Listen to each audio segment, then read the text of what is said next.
Alright guys, we're back for another Dokkan battle video. So today I want to take a look at this video right here.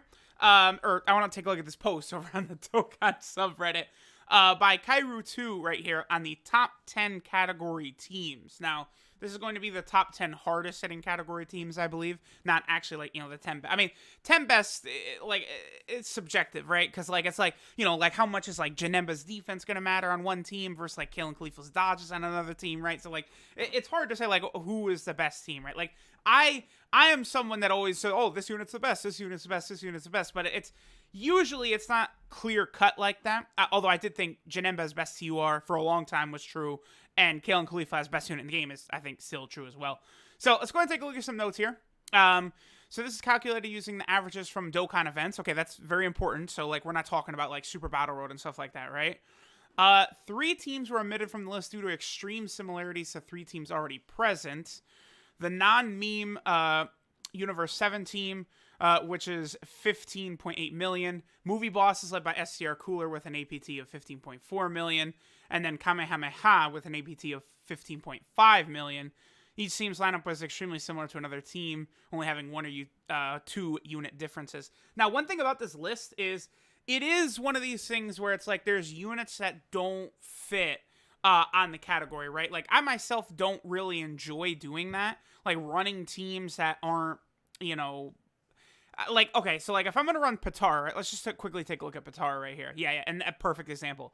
If I'm going to run Patara, right, I'm not going to put Bra and Turles on here. I'm not even going to run this in LR Goku either, but he is actually on LR Vegeto's leader skill, right? I mean, it's obvious why this is going to, you know, have the most, like, the highest damage output is because you're just feeding the 2 Vegetos to just, like, go crazy, right? Like, that's what all the support is. Especially, like, Tech Vegeto Blue is going to struggle with Ki a little bit right there. I mean, until Vegeto transforms. I believe one thing that factored into this team being, like, the optimum one for Patara is that because you've got, like, Bra and Turles here who are going to get just cream pied. Well, I mean, on Dokkan events, maybe not so much, but you guys get what I'm saying. It'll be easier for you to transform into LR Vegeto like that, right? Hardest hitter and second hardest hitter were determined using the team calculation method. SCR Cooler isn't given the APT generates further units into his own. Instead, those units were calculated with support factored. So I don't know if I like that, because that's... okay. I mean, because, like, Cooler, you know, so, okay, so let's take a look at SCR Cooler, right, real quick. SCR Cooler, I don't know, just go to Movie Bosses, I guess. SCR Cooler has these support type abilities, right, where he does give a sizable buff to Transformation Boost, I believe, with one enemy, and then Conquest of Terror when there's 2 or more enemies. But, like, not only is Cooler dealing, I don't know, 2 million damage himself, but he's also giving the rest of the rotation 30% attack. Like, that's... that's crazy. And then, you know, obviously, when he transforms, if you're going up against a pure Saiyan or hybrid Saiyan, they will instantly die. That's pretty much how that works. But Patara is right there. Then next is the Universal Survival Saga. LR Kale and Khalifa and TUR Kale and Khalifa. And then, interesting, LR Goku and Frieza, and then Tech Hit. Well, I guess, you know, Hit does hit insanely hard, right? And the whole team actually fits there, too. It's not, we're not using units that aren't actually on the leader skill. Although, I mean, because Hit... okay. Yeah, like, God Topo is going to be giving a lot of Ki. Okay, it's because the units are going to be giving a lot of Ki to LR Goku and Frieza, I believe. It's probably why, like, God Topo would be better than, like, Kid Buu or something like that. Plus, I mean, this rotation might be a little bit squishy, because obviously Tech Hit is not good defensively. LR Goku and Frieza, they're a fine defensive unit, provided they could super first. But then that other rotation, the Kale and Khalifa rotation, they don't take damage. That rotation ain't taking damage. Because I'll tell y'all, with Kale and Khalifa, you give them 1 turn to get attacks, to build up their dodge chance, and have supers to build up their defense. And then usually after that, they're off to the races defensively. Next, we have Revived Warriors. Interesting. So it's a double LR Tech Broly team. I mean, I guess that would make sense, because that would be giving maximum Ki to Tech Broly. Because one thing I have found is that Tech Broly does tend to struggle for Ki a lot of times. You know, he doesn't give himself Ki in his passive or anything like that. Right here, let me pull him up real fast. LR Tech Broly. I believe he does not give himself ki from his passive. Yeah, he does not, which I think honestly hurts him quite a bit. Like on a lot of these teams. So he is a unit like LR Gohan and Goten, where if you're gonna run him, you basically have to just build the team around him. I mean, obviously he does so much damage that it's worth it. It's not like it's a mistake or anything to build the team around him, but it is something you have to do with him, right? Like that's the one negative for Gohan and Goten too. A reason Kale and Khalifa are better than Gohan and Goten is you don't need to build the team around Kale and Khalifa. Even though they get a lot stronger if you do, they're still the best unit in the game without it. So that's something to keep in mind. Okay, so let's go back.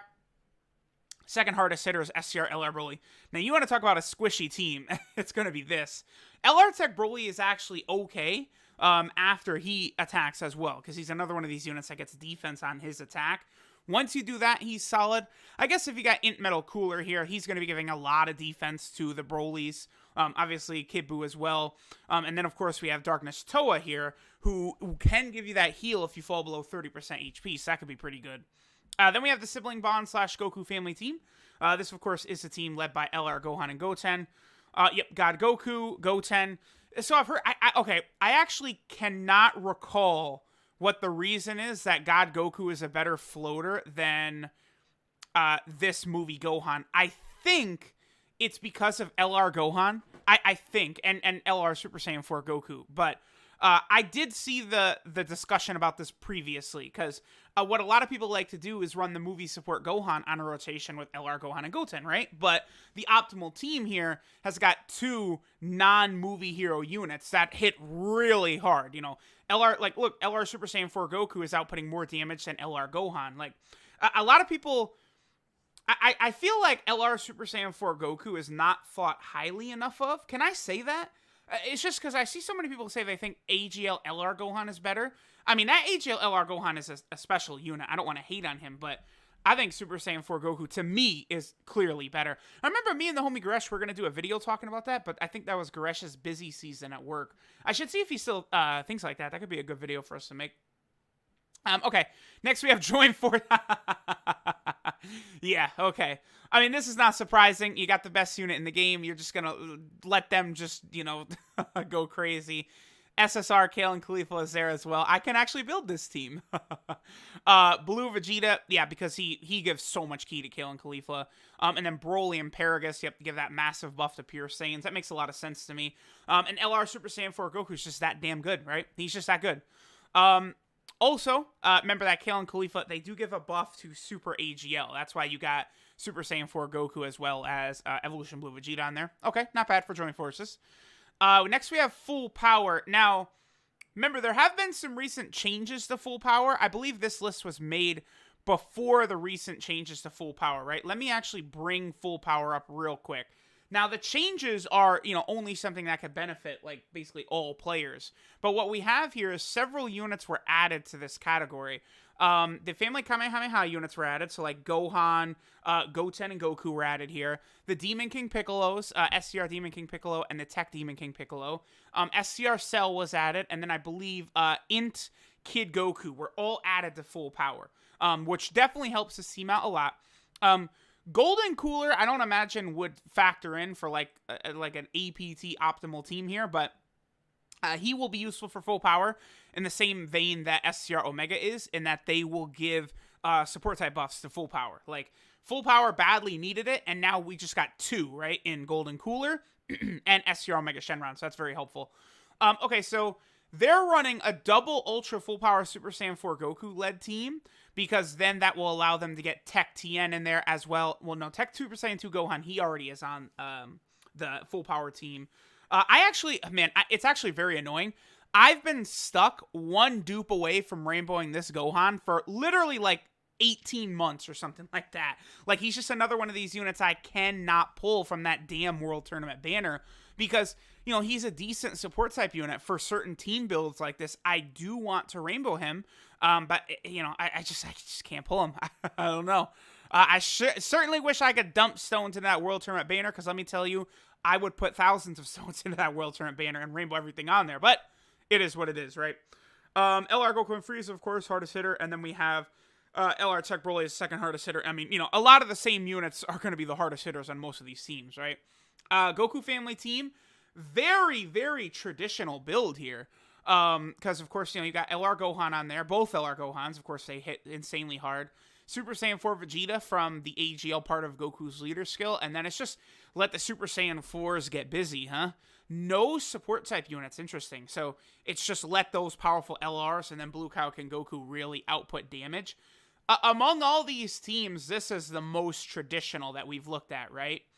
I guess this is also like a traditional team, but a lot of these, I mean, I don't know. I'm stupid, I guess. Never mind, because even this is a real team. Like, you could run it, like in like Super Battle Road and places like that. An example of a meme team to me is this Potara team right here. With Brawl and Turles and stuff like that. Okay, so next we have the Pure Saiyan team. Dude, like again. Cats want to tell me that Super Saiyan 4 Goku ain't the third best unit in the game? Like, he's on like half of these teams, like as the second or first hardest hitter. Like, come on now. Come on. LR Tech Broly, of course. Yep, Turles on rotation with him, of course, because that will help Broly in his key issues, which I previously spoke of. The two transforming Vegetas, Broly and Paragus. The two LR Super Saiyan 4s. Yeah, that's a hell of a team. And that is also another, like, legit, like, team you could just walk into there with. You could also run a secondary build. Now, obviously, this video is about, like, the most damage, right, optimal teams. But you could also, like, either you could replace Turles with Kale and Khalifa and then instantly upgrade your defense by a lot. Kale and Khalifa and Broly actually do share quite a few links, but Broly is definitely going to struggle for key at that point, right? But that is something you could do. Because I like, when LR Tech Broly came out on JP, like, that was, like, the team I was running, right? I think I moved Turles down to where Broly and Paragus are, and then you just put Kale and Khalifa in that empty Turles spot, and then that's, it's just ridiculous. Like, Pure Saiyans is going to continue to get new units every update. I mean, we're still waiting for stuff like LR Evolution Blue Vegeta, LR UI Goku, Kaioken Blue Goku from the Tournament of Power. Maybe that would do like a Spirit Bomb or something like that. There's still like just like infinite amount of Pure Saiyans that are still coming. Think of like UI Goku from Dragon Ball Heroes. Super Saiyan 4 Goku, Xeno Goku from Dragon Ball Heroes. Like, there's just so many infinite possibilities for Pure Saiyans left. Representatives Universe 7. I'm actually surprised this is not number 1, honestly. And there you go. We're memeing it out. Kid Buu, Brawl, and then God Topo right there. None of whom fit under the leader. Well, no, Brawl does fit under the leader skill because they give tech buff, right? And then, of course, you have Tech Tien.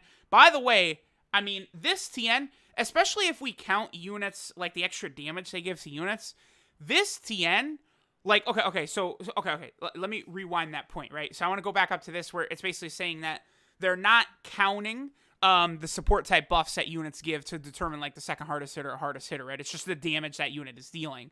If that were the case, Cooler would probably be higher on like some of these teams, stuff like that.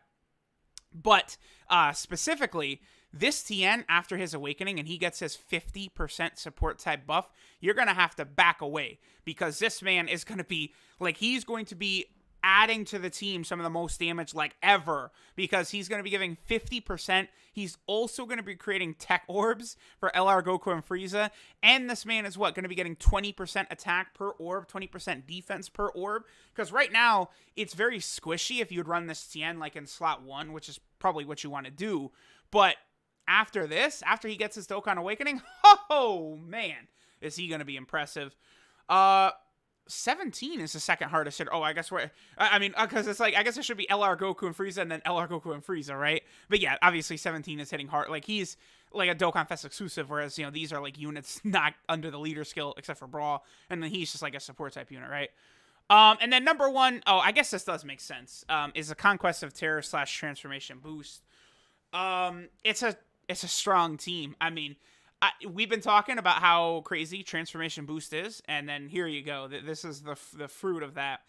LR Full Power Frieza is a unit that, I don't know. I'm hesitant to call him, like, underrated, but I recall an awful lot of people when LR Full Power Frieza came out saying, I mean, he's good, but, I mean, the EZA physical Full Power Frieza is barely worse. And it's like, nah, let's relax. We are talking about a Seminole LR here who hits very, very hard and who now has a great running partner in STR Cooler, who is, I think, definitively the best TUR in the game. And then on this team, like, this is just a showcase of how ridiculous Cooler is, because, you know, you have him, he's a support type unit, like, that's doing 2 million plus. It's just insane. And, like, he is going to really help Full Power Frieza out, because Full Power Frieza is another unit, another one of these LRs that can struggle for ki at times if you're at full health, right? Obviously, the lower your health is, the easier it is for him to get 18 ki super attack. Depending upon what team you're on and who you're linking him with, he can super a little bit easier. SCR Cooler does have strongest clan in space, but he does not have Over in a Flash, obviously. But he does share several of these links with Full Power Frieza, so that is a very powerful rotation. The homie Goresh is very happy because Cooler and Frieza, they're like busted in every Dragon Ball game, it seems like. So, I don't know. Let me know what you guys think. These lists are always fun to do. I haven't been doing these as much. I'm sure they've been putting these out like with regularity on the Dokkan sub, but I haven't really been covering them much. But every once in a while, I do think it is fun to kind of take a look at this and kind of like, you know, these guys are actually like putting in work, like doing all these calcs and stuff like that. So I do kind of like to push it and give it extra attention right there, right? Like, I'm not the biggest fan of, you know, doing something like this right here where you're tossing Turles and Braw into the team. But, I mean, yeah, obviously that's going to allow the team to output a lot more damage. But you guys know me, I do like that defensive aspect of it. But I'm quite certain that, I don't know, like if you could take like one of these teams into like Super Battle Road, like I think even like the optimal teams would work fine, right? You know, you just pop an Icarus and then like, you know, you let Tech Broly go to work for like the movie boss team or something like that, and like, you know, you're using the optimal team, you definitely can still beat those events. It's like you can't no item them, but you can move through them very, very quickly, right? So big shout out to Kairu2 for the post. Looks like my man did get a silver right there, right? Oh, that's cool, that's cool. All right, thanks guys for watching, and I'll catch y'all next time.